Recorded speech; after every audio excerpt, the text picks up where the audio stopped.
கரப்பான் பூச்சி கட்சிக்கு எதிரான மனுவை அவசரமாக விசாரிக்க மறுப்பு தெரிவித்திருக்கிறது உச்சநீதிமன்றம். முக்கிய செய்தியா பார்க்கிறோம். விவரங்களோடு செய்தியாளர் வெங்கடேசன் இணைந்திருக்கிறார். வெங்கடேசன், வணக்கம். என்ன நடந்தது? இந்த மனு தொடர்பான முழு விவரங்கள் என்ன? நீதிமன்றம் மறுப்பு தெரிவித்ததற்கான காரணங்களையும் பதிவு செய்யும்.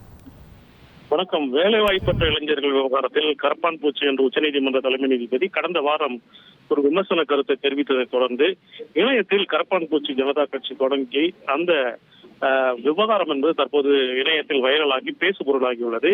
இதனிடையே இவ்வாறு தொடங்கப்பட்டுள்ள அந்த கரப்பான் பூச்சி கட்சி என்பது நீதித்துறையை அவமதிக்கும் வகையில் இருப்பதாகவும், இதுபோன்று மேலும் காணொலி விசாரணையை வணிக நோக்கில் பயன்படுத்துவதை தடுக்கவும் 30 முதல் 40% போலி வழக்கறிஞர்கள் இருப்பதாக தெரிவிக்கும் விவகாரத்தில் சிபிஐ விசாரணை கோரியும் தாக்கல் செய்த மனுக்களை விரைந்து விசாரிக்க உச்சநீதிமன்ற தலைமை நீதிபதி சூரியகாந்த் தலைமையிலான அமர்வு முன் முறையிடப்பட்டது.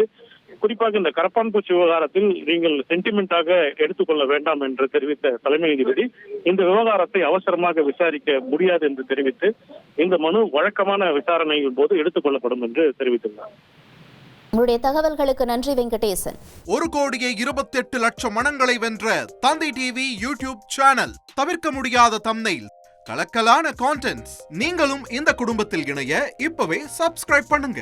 அசுரபலம் கொண்ட எங்கள் டிஜிட்டல் கரங்களில் உங்கள் விளம்பரங்களை சேர்க்க வாட்ஸ்அப் பண்ணுங்க. 8939888378. Email advtthanditv@dttv.in.